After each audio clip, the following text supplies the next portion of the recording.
बोलिए श्री सत्यनारायण भगवान की जय।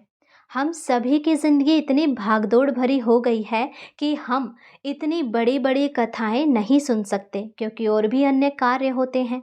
तो मैं आज आपके लिए श्री सत्यनारायण भगवान की ये आधे घंटे की कथा केवल कुछ मिनटों में ही सुना दूंगी, जिसका पूर्ण फल प्राप्त होगा। ऐसा नहीं है कि मैं आपको सिर्फ पहला अध्याय सुनाऊंगी। मैं आपको, जैसे कि रहता है श्री सत्यनारायण की कथा में पांचों अध्याय, परंतु शॉर्ट वर्जन में सुनाऊंगी, जिसका पूरा पूरा फल आपको प्राप्त होगा। तो आइए आज की ये कथा आरंभ करते हैं। बोलिए श्री सत्यनारायण भगवान की जय। कलयुग में जब भी मनुष्य दुख, दरिद्रता, रोग या संकट से घिरता है, तो भगवान विष्णु का यह रूप सत्यनारायण उनकी रक्षा करता है। इस व्रत को करने और कथा सुनने से जीवन में सुख, शांति आती है और सभी मनोकामनाएं पूर्ण हो जाती है। प्रथम अध्याय।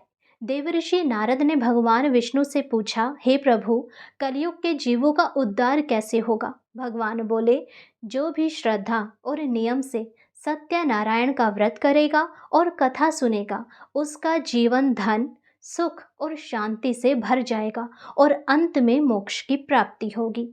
दूसरा अध्याय। काशी का एक निर्धन ब्राह्मण रोज भीख मांगकर जीता था। भगवान ने स्वप्न में उसे व्रत करने की प्रेरणा दी। ब्राह्मण ने श्रद्धा से व्रत किया और उसके घर में सुख समृद्धि आ गई।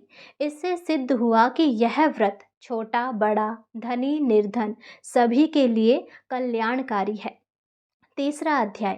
एक व्यापारी ने संतान की प्राप्ति के लिए भगवान से प्रार्थना की कि वो व्रत करेगा।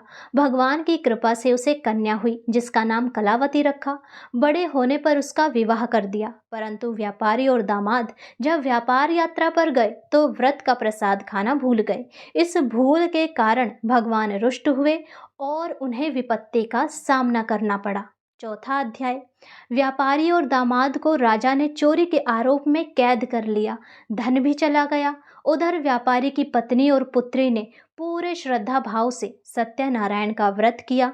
भगवान प्रसन्न हुए और व्यापारी को कारावास से मुक्ति मिली और धन भी वापस आ गया। संकट टल गए और परिवार सुखी हो गया। पांचवा अध्याय। एक बार राजा तुंगध्वज ने अभिमानवश व्रत का प्रसाद ग्रहण नहीं किया। उसके राज्य में दरिद्रता और दुख फैल गया। राजा को गलती का एहसास हुआ। उसने श्रद्धा से व्रत किया और प्रसाद पाया। भगवान की कृपा से उसके राज्य में फिर से सुख समृद्धि लौट आई। तो ऐसे हैं हमारे श्री विष्णु नारायण भगवान। बोलिए श्री सत्यनारायण भगवान की जय। हे भक्तों, श्री सत्यनारायण व्रत की यह कथा हमें सिखाती है कि चाहे धनी हो या निर्धन, राजा हो या रंक, हर कोई इस व्रत से सुख, शांति और समृद्धि पाता है।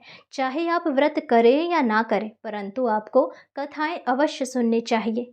कथाओं में भी बहुत शक्ति होती है और यह व्रत जीवन के सभी संकट हर लेता है और मोक्ष का मार्ग प्रशस्त करता है।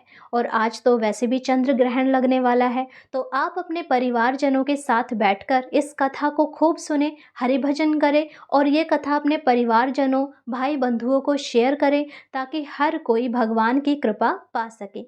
जय श्री नारायण।